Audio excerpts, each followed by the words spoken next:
Olá, irmãos, boa noite. Já chegamos à última noite, não é? Durante esta semana andámos a viajar, não é? A viajar pelas profecias. E hoje estamos a chegar à parte final das profecias. Mas eu queria vos dizer uma coisa, que é... desde o último sábado, que o Senhor me tem vindo a incomodar, que quer que eu pregue sobre outro assunto amanhã e não sobre o assunto que estava planeado, ok? Por isso, eu vou tentar fazer uma coisa, que é...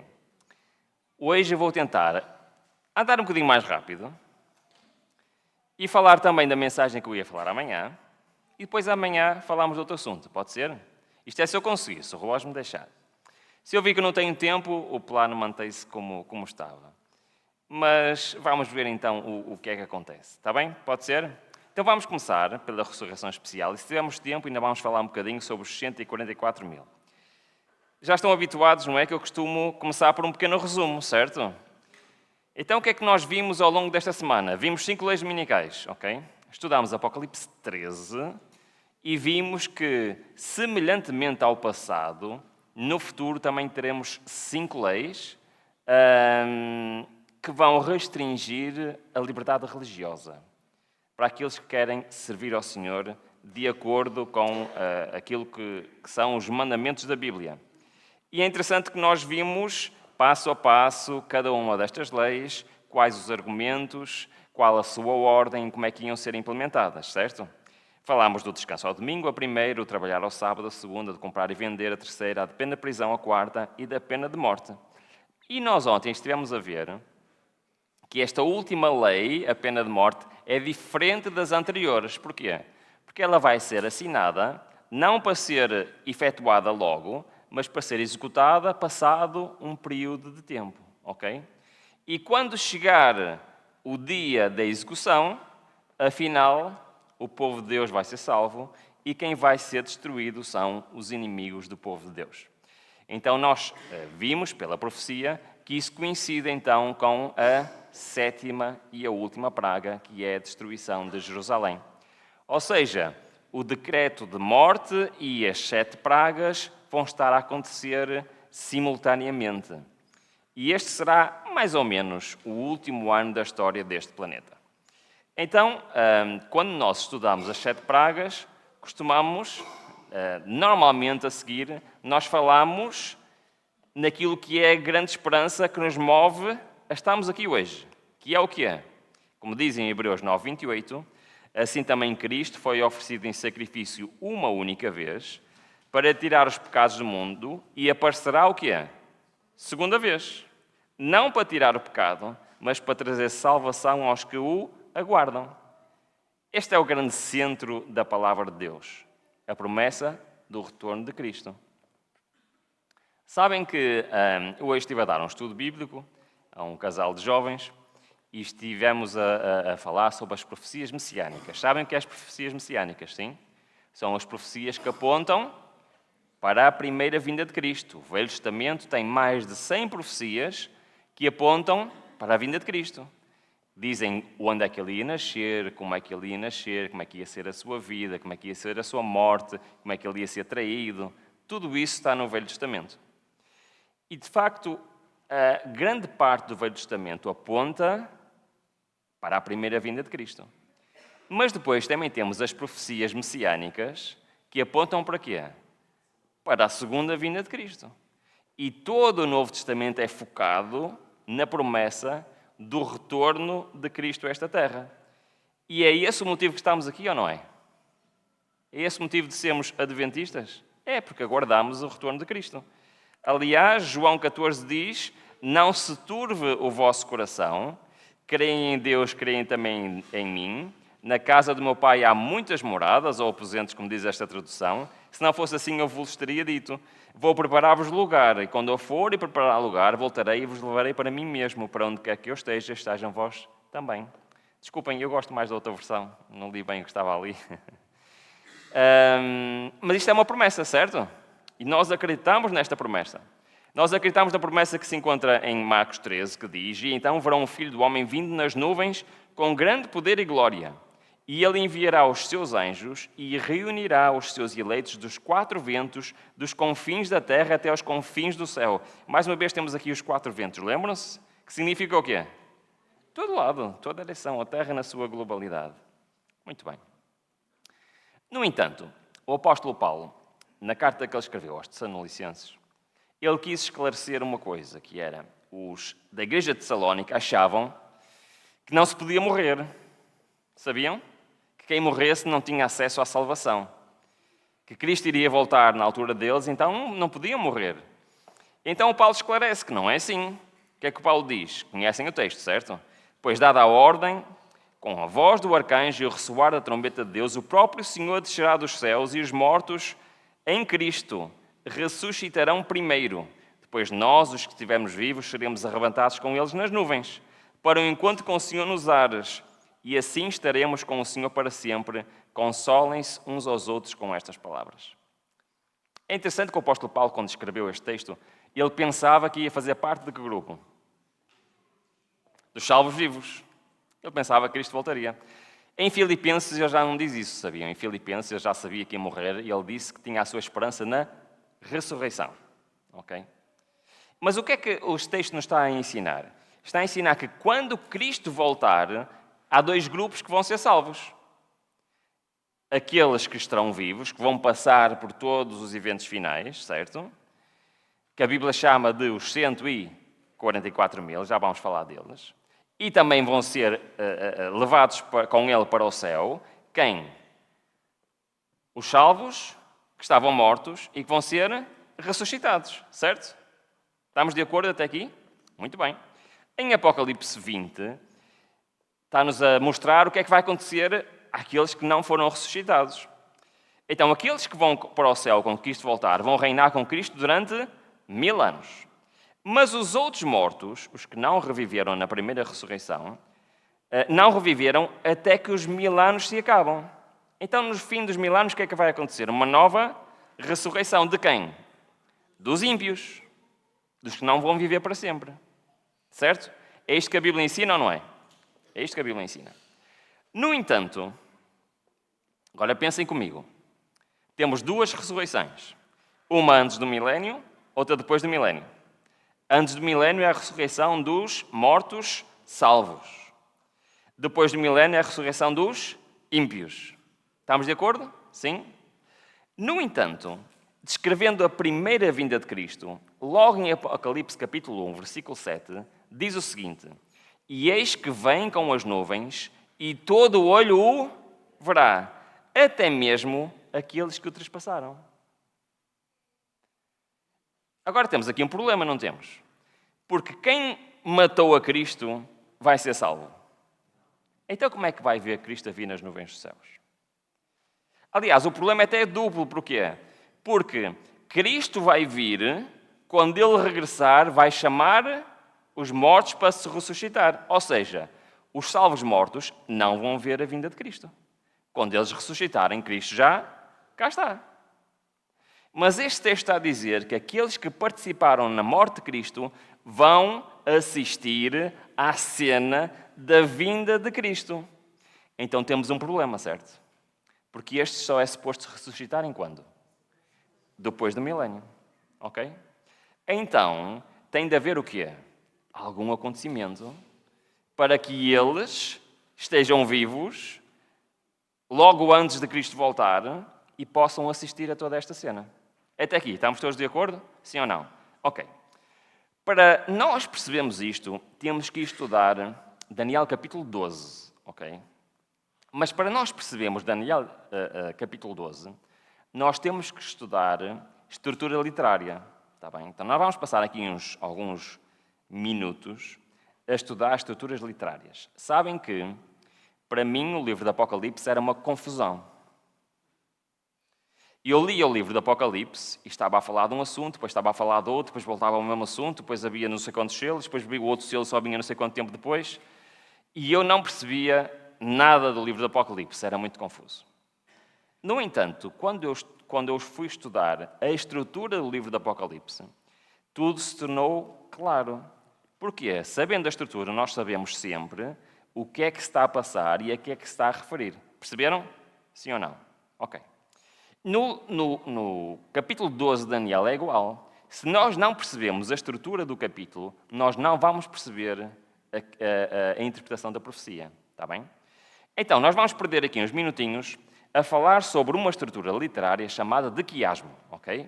Vocês já devem ter ouvido falar. Aliás, eu acho que já uma vez preguei aqui um pouquinho sobre isto. Por isso, eu vou andar rápido e para ser mais claro. Nós vamos estudar rapidamente a estrutura do livro do Apocalipse para vocês perceberem o que é um quiasmo. E depois vamos aplicar este conhecimento no capítulo 12 de Daniel. Pode ser? Aceitam o desafio? Estão preparados? Sim? Então vamos lá. O livro do Apocalipse está dividido em 10 partes. A introdução, a conclusão e 8 visões. Certo? As 8 visões são a visão das 7 igrejas. Depois temos a visão dos 7 selos. Depois temos a visão das 7 trombetas. Depois temos a visão das 7 cenas do grande conflito. E depois temos a visão das 7 últimas pragas. Ok? Mas não termina, ainda temos mais 3 visões. Depois temos a visão da queda de Babilónia, da segunda vinda e da Nova Jerusalém. Ok? Estas são as 8 visões. Quando nós estamos a ler o livro do Apocalipse, como é que nós sabemos que começa uma nova visão? Alguém sabe? Todas as visões começam com uma cena introdutória que se passa no céu. Ou seja, quando João diz assim, e olhei e vi, e começa a descrever alguma coisa no céu, então quer dizer que começa o quê? Uma nova visão. Perceberam? Ok. No entanto, estas visões estão organizadas num sistema de quiasmo. O que é um sistema de quiasmo? É um sistema em que a última parte está relacionada com a primeira, a segunda parte está relacionada com a penúltima, a terceira parte está relacionada com a antepenúltima e vai indo até chegar ao centro. Ok?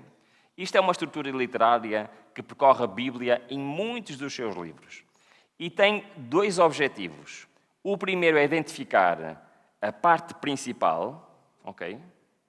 O segundo é ensinar coisas que estão relacionadas umas com as outras. Perceberam? Eu vou dar um exemplo. Nós temos se temos uma estrutura de quiasmo, imaginemos que a segunda visão está relacionada com a sétima, nós sabemos que estudando as duas em conjunto, vamos aprender mais coisas. Perceberam? Sim? Então reparem como é que isto funciona. Vou dar um exemplo. Por exemplo, a introdução e a conclusão, reparem nos paralelos literários. Falam do testemunho de Jesus, o outro Jesus para vos testificar. Um fala, nós já lemos estes versículos, bem-aventurado aquele lê, que ouve e que guarda. Em conclusão diz, bem-aventurado aquele que guarda. Depois temos na introdução, eis que venho, na conclusão, eis que venho, e ambas falam de, eu sou o alfa e o ômega. Então, o que é que vocês acham? Estão relacionados, sim ou não? Sim. Isto é, o primeiro é com a oitava. Falam de Jesus e de castiçais. A conclusão fala de Jesus e a lâmpada. Falam as duas da árvore da vida. Uma fala numa porta aberta, outra numa porta que não se fecha. Ambas falam que Jesus vem em breve. Ambas falam de Nova Jerusalém que desce do céu. A introdução fala de que Jesus sentou com o Pai no trono. E a conclusão fala do trono de Deus e o Cordeiro. O que é que vocês acham? Estão relacionados? Sim. A segunda com a sétima temos exatamente a mesma coisa. Reparem, porta aberta no céu, céu aberto. Um cavaleiro branco, seguido de cavaleiros às cores. Um cavaleiro branco, seguido de cavaleiros brancos. Almas de mártires debaixo do altar pedem um julgamento. Almas de mártires nos tronos participam no julgamento. Vestidos brancos, reis generais. As linguagens são as mesmas? São as mesmas. A segunda e a sétima visão. A terceira e a quinta é exatamente igual. Terra, mar, rios, fontes de águas, sol, trevas, rio Eufrates, grande voz. Parece estar a falar das mesmas coisas, certo? Mas são visões diferentes. E a quarta e a sexta, exatamente o mesmo. Temos aqui a comparação entre duas mulheres, temos a besta com 7 cabeças, temos a mulher no deserto, os filhos que guardam os mandamentos de um lado, as mulheres são prostitutas do outro, testemunho de Jesus, que é da Babilónia. O que é que quer dizer isto? Isto quer dizer que as profecias de Apocalipse estão organizadas numa estrutura, ok? E quando nós vemos o relacionamento entre uma ou outra, nós podemos depois fazer a estrutura e vemos que ela forma um quiasmo. E no centro temos o quê? Temos os assuntos mais importantes. E os assuntos mais importantes são a visão do grande conflito e da queda da Babilónia. E sabem que interessante? É exatamente os temas que nós falamos esta semana. Porquê? Porque nós vivemos na parte mais importante do livro de Apocalipse. Nós vivemos no centro do livro do Apocalipse. É verdade que as visões para a frente estão no futuro? Estão. A segunda vinda está no futuro, a Nova Jerusalém está no futuro, a queda da Babilónia está no futuro, as últimas pragas estão no futuro. Mas as que estão para trás já estão no passado. Ou seja, nós estamos exatamente a viver na altura crucial, fulcral do livro do Apocalipse. Ok, o quiasmo. Já perceberam o que é um quiasmo? Sim? Muito bem. Agora, quando nós estudamos Daniel, capítulo 12, ele está organizado exatamente na mesma estrutura. Na estrutura de um quiasmo, está bem? Só que nem sempre é tão evidente, porque às vezes os temas parecem que não são iguais. Porquê? Que é para nos ensinar que há assuntos que estão relacionados e temos que aprender mais sobre eles. Ok? Então vamos lá. Vamos fazer o processo. Nós vamos começar pelo centro e depois vamos andando para trás e ver se os assuntos estão relacionados. Pode ser? Então vamos lá. No centro do livro de Daniel é a segunda parte do versículo 7, que diz assim: o qual levantou ao céu a sua mão direita e a sua mão esquerda e jurou por aquele que vive eternamente que isso seria para um tempo, tempos e metade de um tempo, e quando tiverem acabado de espalhar o poder do povo santo, todas estas coisas serão cumpridas. Fácil, não é? O que é que diz o texto? Vamos lá, vamos com calma. O que é um tempo, tempos e metade de um tempo? Têm que saber. 1260 anos, certo? Agora reparem bem o que é que o texto está a dizer. Está a dizer o quê? Que quando tiver acabado de espalhar o poder do povo santo, foi isto que aconteceu durante 1260 anos ou não foi? A autoridade que perseguia o povo de Deus foi ou não foi? Quando acabar, quando é que acabou? 1798, muito bem. Quando acabar, todas as coisas serão cumpridas. Ou seja, este versículo está a dizer o quê? Que os acontecimentos de Apocalipse, de Daniel, capítulo 12, vão se cumprir quando? Depois de 1798. Só foi uma irmã que respondeu, mas perceberam todos? Sim ou não? É isto que está a dizer.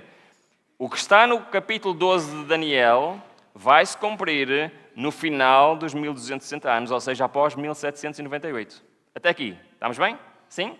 Ok. E este é o centro do capítulo. É informação muito importante para compreendermos todo o capítulo. Agora vamos ver o quiasmo. Pronto, já vimos o centro, vamos ver o quiasmo.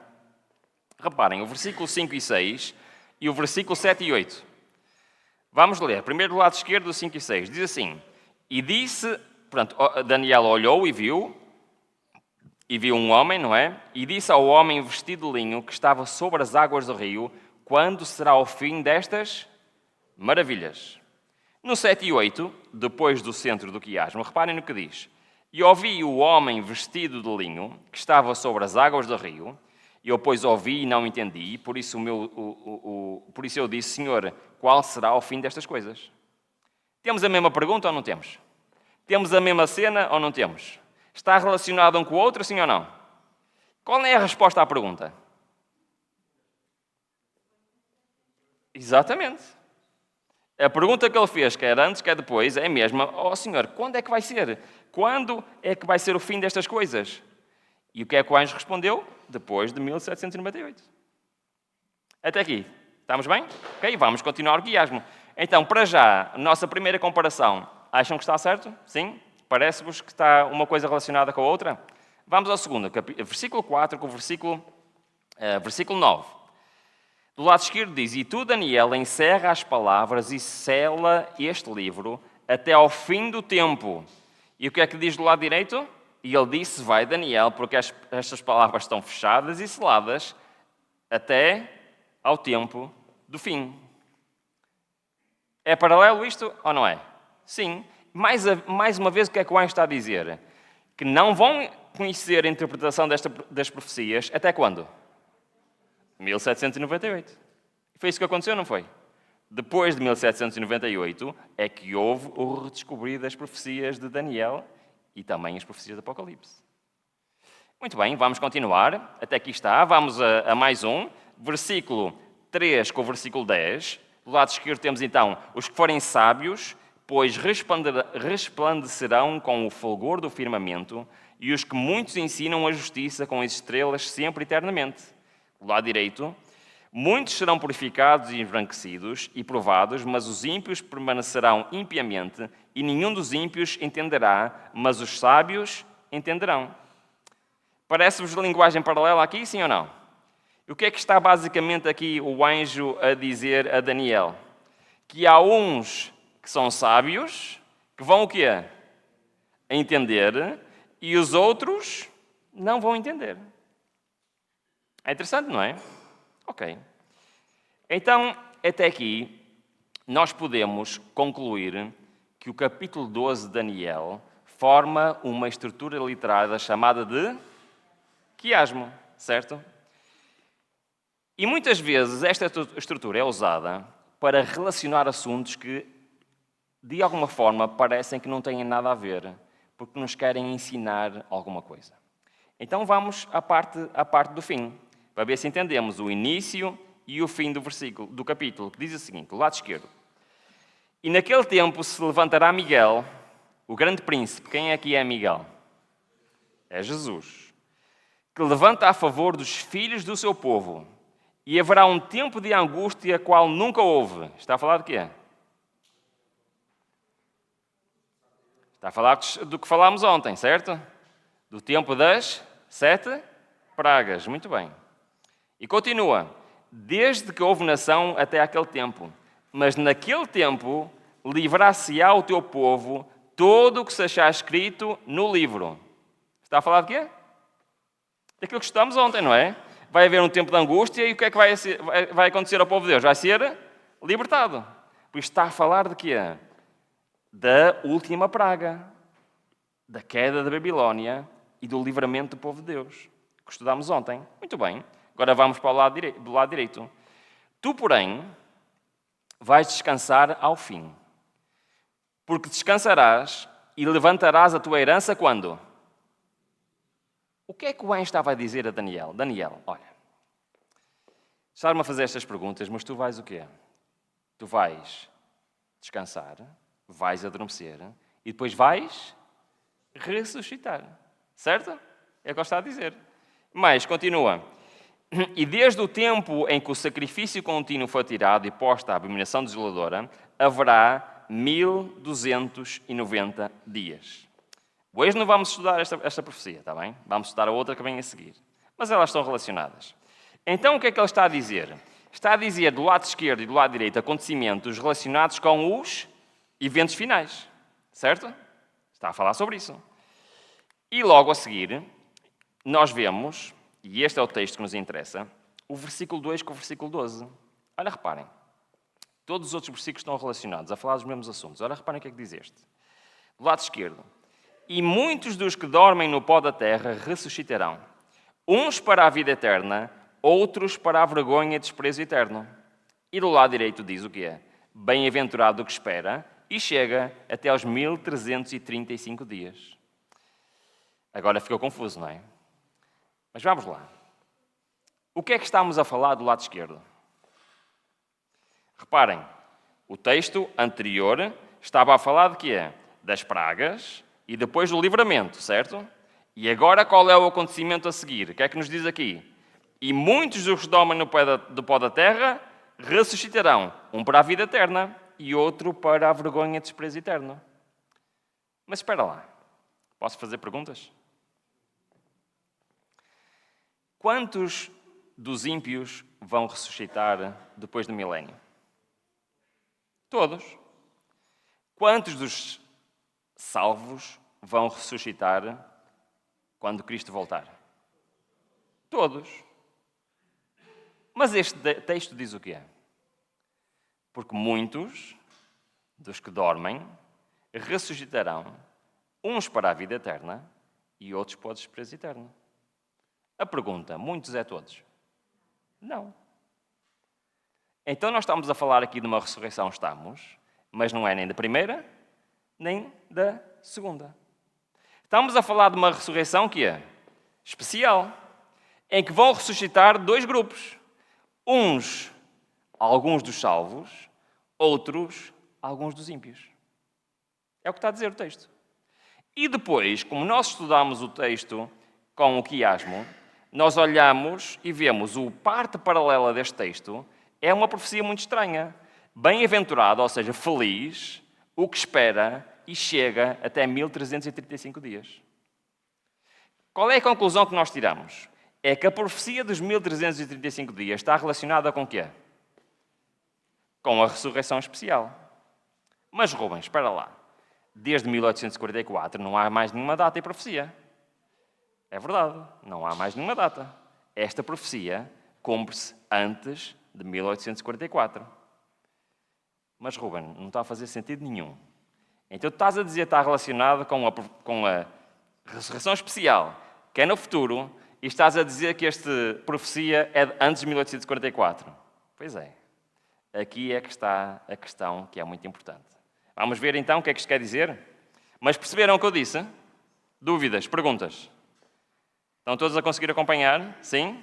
Então, este texto fala de uma ressurreição especial que está relacionado com uma profecia chamada a profecia dos 1335 anos, mas que tem que ser antes de 1844.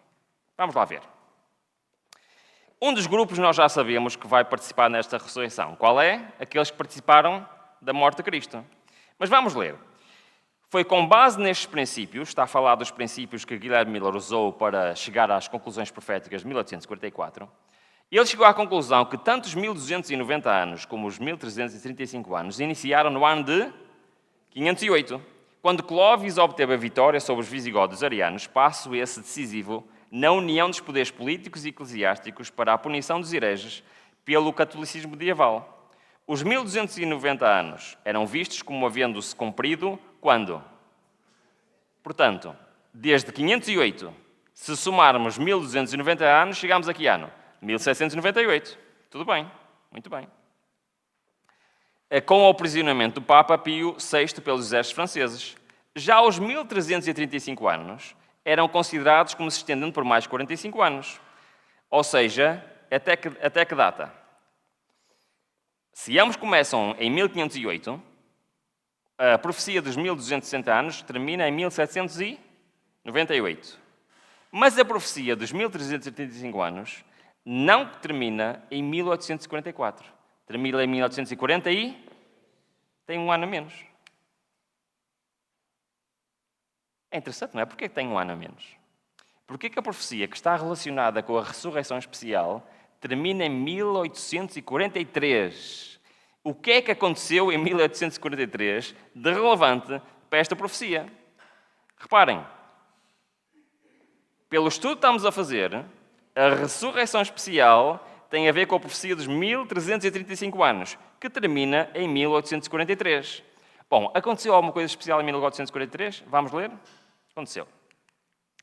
A mensagem do primeiro anjo veio com grande poder nestas cidades em 1842 e 1843. E chegando em 1843, reparem, é chegado o tempo em que a mensagem do terceiro anjo deve ser proclamada amplamente. No leste há uma grande obra diante dos nossos sanatórios de leste. A mensagem deve ir com poder quando a obra se está para terminar. Então, o que é que aconteceu em 1843? O que é que começou a ser pregado? A mensagem do terceiro anjo, certo? Ok. Ruben, o que é que isto tem a ver com a ressurreição especial? E o que é que isto tem a ver com 1843? Vamos ler, vou ler com atenção. Eu vou ler o grande conflito, a descrição da sétima praga. Eu já li parte desta descrição, agora vou ler até ao fim, está bem? Prestem atenção. Sétima praga. Essa voz abala os céus e a terra. Há um grande terremoto como nunca tinha havido desde que há homens sobre a terra. Tal foi tão grande terremoto. O firmamento, está a citar Apocalipse 16, 18, o firmamento parece abrir-se e fechar-se. A glória do trono de Deus diz-se ia atravessar a atmosfera. A terra inteira se levanta, dilatando-se como as ondas do mar, sua superfície está a quebrar-se. O seu próprio fundamento parece ceder. Cadeias de montanhas estão a sussurrar. Ilhas desaparecem ilhas habitadas. Os portos marítimos que pela iniquidade se tornaram como Sodoma são tragados pelas águas enfurecidas. Lembra-se de ler este texto? Só que o texto continua. E ele diz o que é que vai acontecer logo a seguir à 7ª praga. Querem ver? As mais orgulhosas cidades da terra são derribadas. Os suntuosos palácios em que grandes homens do mundo dissiparam suas riquezas com a glorificação própria desmoronam-se diante dos seus olhos. As paredes das prisões fendem-se. O povo de Deus que estiver a retirar em cativeiro por causa da sua fé é o quê? Libertado. Lembram-se? Nós lemos isso ontem. E o próximo acontecimento então é: abrem-se as sepulturas. Daniel 12:2. E muitos dos que dormem no pó da terra ressuscitam, uns para a vida eterna, outros para a vergonha e desprezo eterno. Então, mal termina a 7ª praga, o que é que acontece?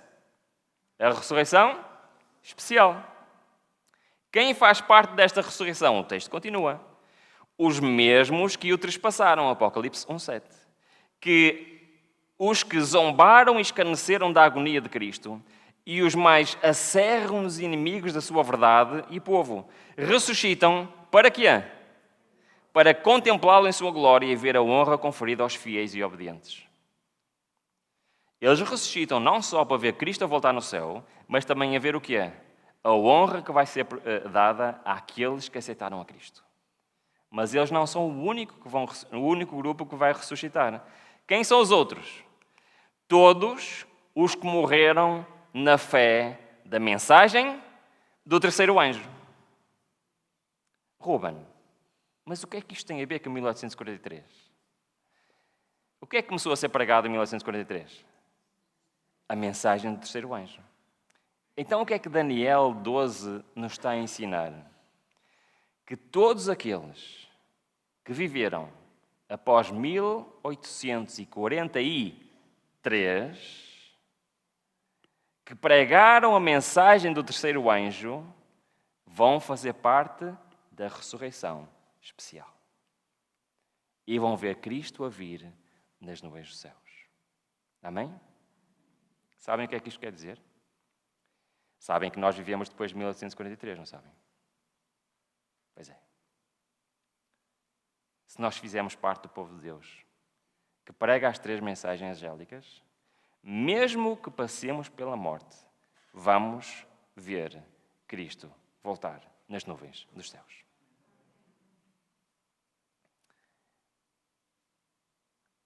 Vamos ter o privilégio de ver as cenas finais. Vamos ter o privilégio de ver Cristo voltar. E esta é a profecia de Daniel, capítulo 12. É isto que a profecia nos está a dizer. E por isso temos os 1335 anos, está-nos a dizer, a partir dessa data, estas pessoas vão fazer parte da ressurreição especial. Bom, ainda temos 20 minutinhos, não é? Por isso eu vou tentar fazer um resumo da mensagem dos 144.000, pode ser? Ainda estão com coragem? Após estamos aqui a fazer estruturas literárias e tal. Irmãos, isto é assim. Não sei se repararam, mas eu podia simplesmente ter lido esta citação de profecia e estava resolvido o problema, não é? Mas nós andámos a dar esta volta toda para chegarmos à conclusão, pela Bíblia, que isto é uma profecia e uma doutrina bíblica, ok? E é isso que Daniel 12 nos está a tentar ensinar. Vamos lá, quem são os 144.000? Os 144.000 estão descritos em Apocalipse 7 e Apocalipse 14, ok? Faz parte do que nós estamos a falar. Então fala que o número de selados são 144.000, todas as tribos de Israel. Fala que eles estão vestidos de vestes brancas, que vieram da grande tribulação. Mais uma vez, o que é a grande tribulação? É as cenas finais dos eventos finais, ok? Por isso vão ser parte daqueles que vão presenciar todas essas coisas. Mas, o que é que diz mais? Diz que levaram as suas vestes, que as branquearam no sangue cordeiro. Diz agora em Apocalipse 14, mais uma vez, que são os 144.000. Diz que foram comprados da terra, no versículo 3. No versículo 4 e 5 diz que não são contaminados com as mulheres, são virgens, que seguem o Cordeiro, que são as primícias, que a sua boca não se achou engano e que são irrepreensíveis. Então estas são as características dos 144 mil. A pergunta é, o que é que isto quer dizer? O que é que isto quer dizer? Porque a Bíblia apresenta as suas características. Então, vamos lá ver. Diz o seguinte, primeiro, nós já vimos, passaram pela grande tribulação. É exatamente o texto que acabámos de ler ao bocado do apóstolo Paulo, certo? E nós os que estivermos vivos. Ou seja, os 144 mil são aqueles que vão passar pelos eventos finais e que vão estar vivos quando Cristo voltar. É tão simples quanto isto. É esse grupo. Agora, os irmãos podem me perguntar assim, mas, Ruben, esse número é literal? Esse número é simbólico? E todos nós podemos ter opinião. O que é certo é que isso é a pergunta menos importante. Sabem uma coisa? Sejam 144 literais ou simbólicos, o que é importante é fazer parte desse grupo.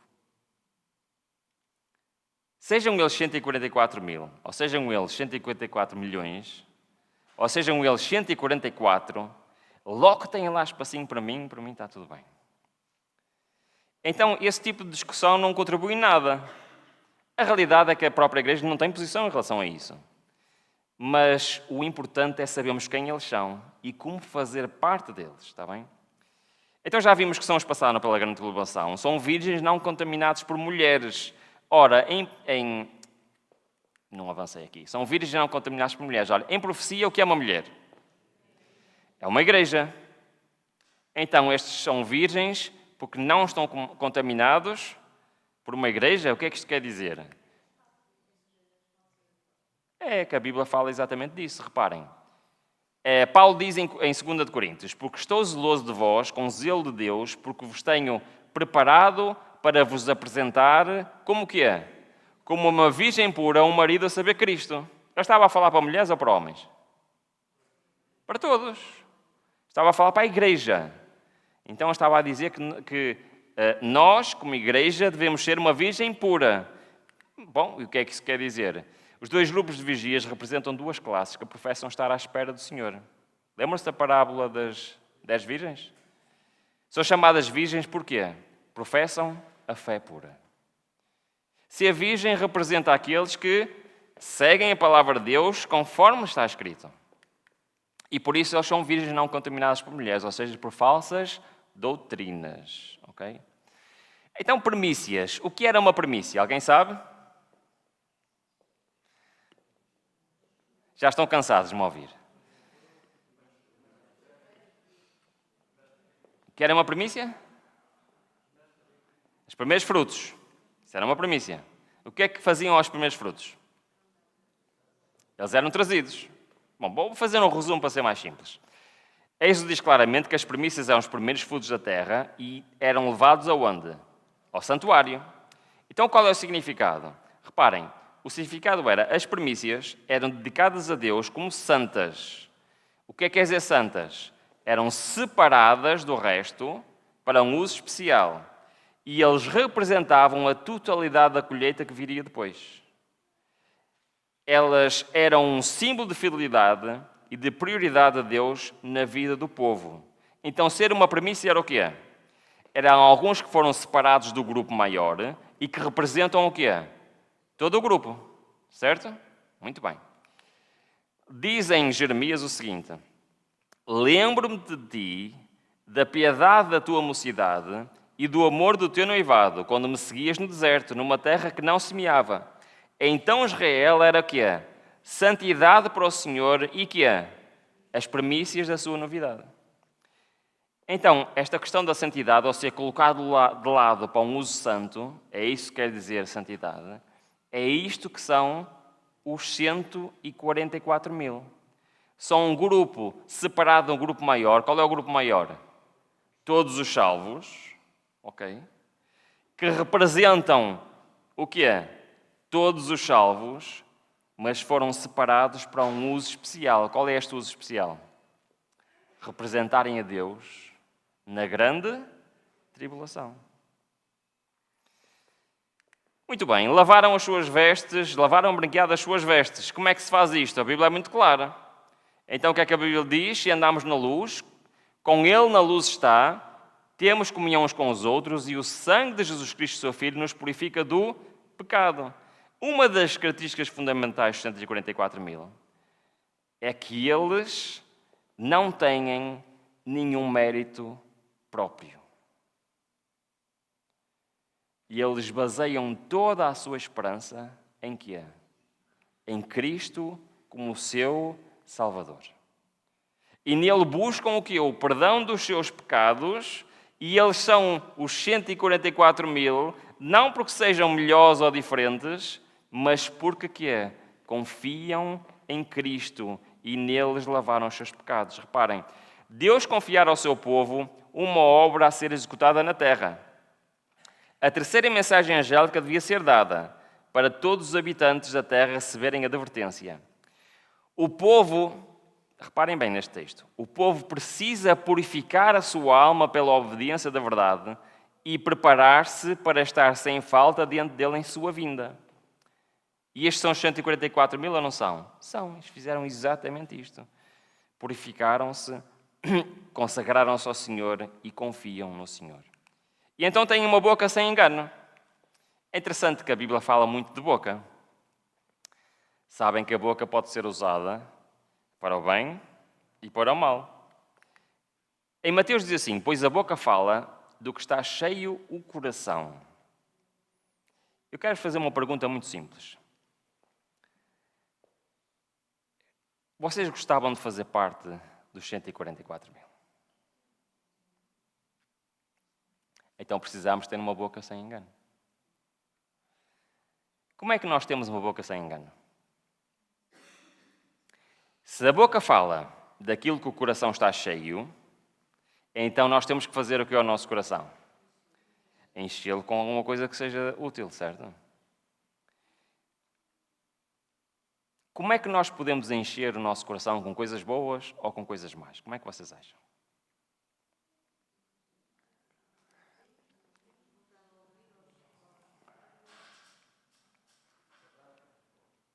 Eu vou dar um exemplo. Até 2012, eu era viciado em futebol.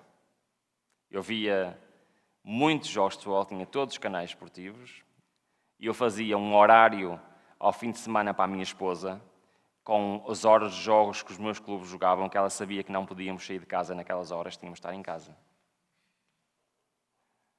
Ok? Eu gostava muito daquilo. O que é que vocês acham que era o meu tema preferido de conversa durante a semana? Porquê? Porque o coração fala. Desculpa, porque a boca fala, do coração está cheio, certo? Eu não vejo futebol desde 2012, ok? Foi algo que está no meu passado, é coisa que eu já não sigo, não acompanho. Acham que eu hoje tenho conversa sobre esse assunto? Eu nem sequer sei quem são os jogadores, nem sei quem são os certo? Então, nós conversamos daquilo que o coração está cheio. Ou seja, nós conversamos daquilo que nós vemos e ouvimos. Certo ou errado? Então, o que é que os 144.000 decidiram para não ter uma boca sem engano? Bom, vamos lá. Eu vou ler. Acho que é mais simples lermos. Olha, reparem bem. Os que desejam ter a sabedoria que vem de Deus devem tornar-se ignorantes, nécios, no pecaminoso conhecimento deste século para serem sábios. Então o que é que eles têm a fazer? Devem fechar os olhos para não verem nem aprenderem o mal. Devem fechar os ouvidos para que não ouçam o que é mau nem obtenham conhecimento que lhes mancharia a pureza de pensamentos e de ação. Devem guardar a língua para que não profiram palavras corruptas e o engano não se encontre na sua boca. Pois é. Se eu quero ser um cristão verdadeiro, eu tenho que controlar o que ponho diante dos meus olhos e diante dos meus ouvidos. Não há outra hipótese. Porque nós somos transformados pela contemplação.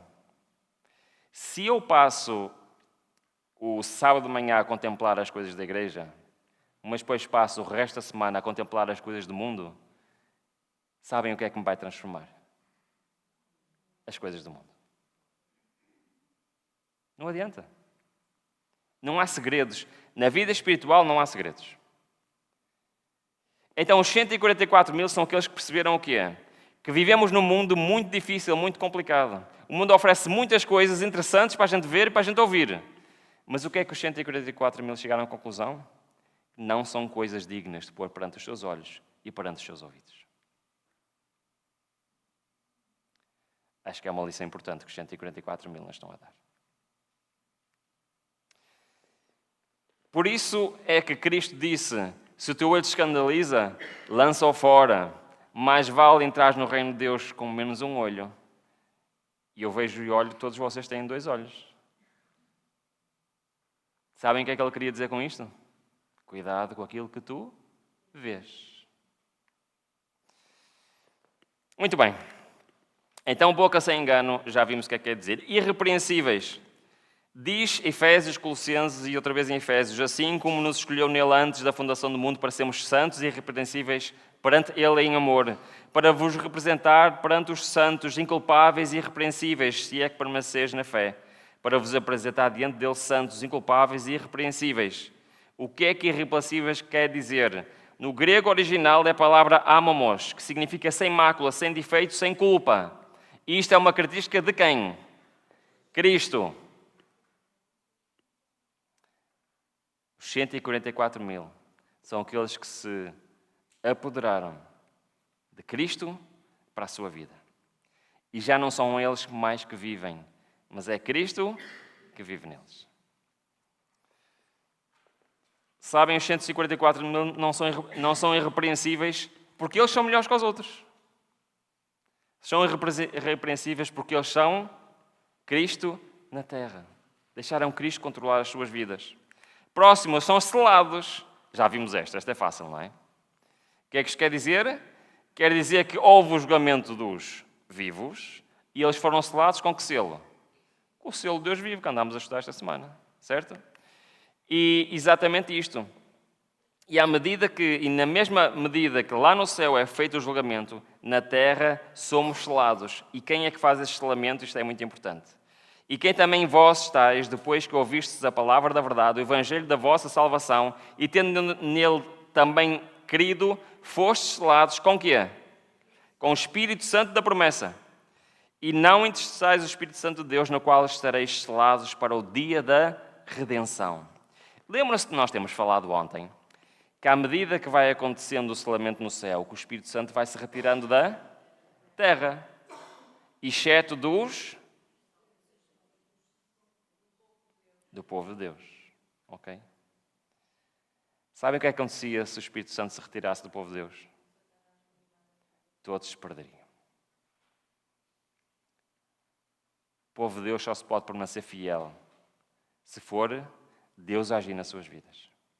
O desafio do cristão não é ser um grande cristão. Sabem qual é o desafio do cristão? É desaparecer e deixar que Cristo habite no seu coração. É isso. Esse é o desafio do cristão e isto é uma lição dos 144 mil. São aqueles que aprenderam que eles não podem fazer nada. Então quem é que eles precisam? Do Espírito do Senhor a habitar neles. E Ele é que faz as suas obras. E por isso, a última característica, estão vestidos de vestes brancas. Vestes brancas é a justiça de Cristo. A única esperança de todo o homem está em Jesus Cristo, que trouxe vestes da sua justiça para pôr sobre o pecador, que despisse as suas vestes de imundícia. Todos quantos entrarem pelas portas da cidade trajarão as vestes de justiça de Cristo. Não haverá nenhuma cobertura de pecados e faltas por ocultar a deformidade de caráter. Veste alguma será meio lavada, mas todas serão puras e imaculadas. A mensagem da justiça de Cristo é a mensagem central dos eventos finais. É aquela que os 144 mil vão viver, porque eles são a manifestação do caráter de Cristo. Apocalipse 18, versículo 1 diz que toda a terra se encherá com a sua glória. Como? São os 144 mil que vão manifestar a glória de Deus, sendo instrumentos literais nas suas mãos. Eles vão manifestar o caráter de Deus nesta terra. Todo o poder foi entregue em suas mãos, a Cristo, não é? Para que Ele pudesse dar ricos dons aos homens, transmitir o inestimável dom de sua justiça ao impotente ser humano. Esta é a mensagem que Deus manda proclamar ao mundo. Esta é a terceira mensagem angélica. E os 144 mil vão ser uma prova viva desta mensagem. E eles vão viver esta mensagem, que deve ser proclamada com alto clamor e regada com o derramamento do seu Espírito Santo em grande medida.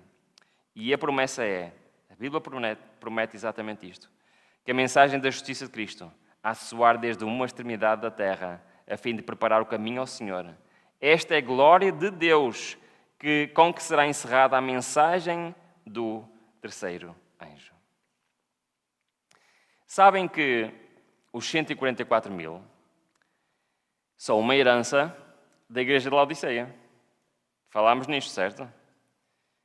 Que são o quê? A Igreja de Laodiceia passa por um processo chamado de sacudidura e transforma-se na igreja remanescente, depois vai receber uma adição de última hora daqueles que não conheciam a verdade e que se vão converter na última hora, e esse grupo forma os 144 mil. Muito bem. Agora, isto quer dizer que os 144 mil vão ser um produto de uma mensagem à igreja de Laodiceia. E lá em Apocalipse 3:20, termina com um apelo à igreja de Laodiceia. Sabem qual é esse apelo? Isto quer dizer que há uma diferença entre a igreja de Laodiceia e a igreja remanescente. Ok? Estamos a terminar. Pensem comigo. Quem está a bater à porta? Está do lado de dentro ou está do lado de fora? Está do lado de fora. Então qual é o problema da igreja de Laodiceia? É que são cristãos, aguardam a vinda de Cristo, conhecem a verdade, estão na igreja, mas Cristo está onde? Está do lado de fora. A diferença entre os igrejas de Laodiceia e os 144 mil é a presença literal de Cristo em nós. Isso é feito pelo Espírito Santo, que Ele deseja habitar, deseja que nós sejamos o templo do Espírito Santo. Ora, qual é que vocês acham que é a diferença entre alguém a ter o Espírito Santo a viver nele e a não ter? Nós temos um exemplo muito prático. Dia de Pentecostes. Foi o dia em que homens que andavam com Deus, que acreditavam em Deus, que faziam tudo para fazer a vontade de Deus, receberam o quê? Houve mudança na vida deles ou não houve? O que eles fizeram a partir do Pentecostes são obras humanas ou são obras sobrenaturais? Porquê? Porque não eram eles que faziam. Os 144 mil vão ter exatamente a mesma experiência. Mas, como diz Ellen White, com uma porção dobrada do Espírito Santo. E eles vão ser portadores do Espírito Santo, assim como foram os apóstolos. Porque esse é o desafio para nós, como homens e mulheres. É deixarmos de ser nós e Cristo possa habitar em nós. Então, por isso é que Cristo está a bater à porta. E quando nós deixamos... Quando nós deixamos que Cristo entre, reparem no que acontece. Não sei se têm a vossa Bíblia. Ezequiel 36. Vamos terminar, já está na hora, vamos terminar com estes versículos. Ezequiel 36. Deus anda a tentar ensinar isto ao homem há milhares de anos. Mas o homem é um bocadinho teimoso, não é? E é difícil de ele aceitar. Ezequiel 36. Então vamos ler isto com calma, está bem? Vamos começar no versículo... pode ser no versículo 24. A partir de 24. Diz o seguinte. Pois eu vos tirarei dentro das nações, vos congregarei de todos os países e vos trarei para a vossa terra. E agora, reparem bem, versículo 25. Então, o Senhor quer pegar no seu povo e fazer alguma coisa. O que é que Ele quer fazer? 25. Então, espargirei água pura sobre vós, para ficais o quê? Isto foi uma das características que vimos 144 mil, sim ou não? Muito bem. Ficais purificados, todas as vossas imundícias e todos os vossos ídolos vos purificarei. Ou seja, o primeiro passo que Ele quer fazer a nós é o quê? Purificar-nos. Ok? Continua, segundo passo. E vos darei um coração novo. Qual é a segunda coisa que Deus quer fazer? Primeiro, quer nos purificar e depois quer nos dar o quê? Isto é um símbolo do quê? Mais difícil, não é? Um caráter novo. Então nós temos purificação, é o quê? É sermos perdoados dos nossos pecados. É a justificação pela fé. Um coração novo é o quê? É sermos transformados, ou seja, santificação. Até aqui, estamos juntos? Ok. Para que é que Ele quer perdoar-nos e transformar-nos? Para quê? Reparem bem. Para habitar em nós. Olha bem o que é que o versículo diz. E vos darei um coração novo, e porei em vós um espírito novo. Tirarei de vós o coração de pedra e vos porei um coração de carne. Porei em vós o meu espírito. É isto que Deus quer fazer com o ser humano, sim ou não? Por isso é que a mensagem da Odisseia é Cristo a bater à porta. Porque Ele quer entrar. E porquê? Porquê que nós precisamos não só de ser perdoados, mas precisamos ser transformados para ter o Espírito Santo em nós? Para quê? Versículo 27 diz: E farei que andeis nos meus estatutos, guardareis os meus juízos e os observareis. Está a falar de obras, sim ou não? Obras de obediência, está a falar ou não? Mas segundo este texto, quem é que obedece? Somos nós? Não. É Deus que obedece em nós. Então as obras dos 144 mil não são as obras dos 144 mil. São as obras de quem? São as obras de Deus neles. É isto que Deus quer fazer com cada um de nós. A preparação para os eventos finais, irmãos. Eu disse isto todas as noites, não é? Vocês já sabem o que é que eu vou dizer. Não é quando as coisas começarem a acontecer, é hoje. É hoje que o Senhor está a bater à porta do meu coração. Porque eu sou parte da igreja de Laodiceia. E Deus quer fazer uma obra magnífica. Ele quer me perdoar, limpar todo o meu passado, quer me transformar, mudar aquilo que eu sou, para me poder usar. E isto é a lição mais importante que nós podemos tirar na nossa vida. É que Deus quer que nós sejamos instrumentos nas suas mãos. E isto vão ser todos os 144 mil. Mas não é nessa altura que eles vão aprender. É hoje que eles vão aprender. Que o Senhor nos abençoe. Uma boa noite para todos.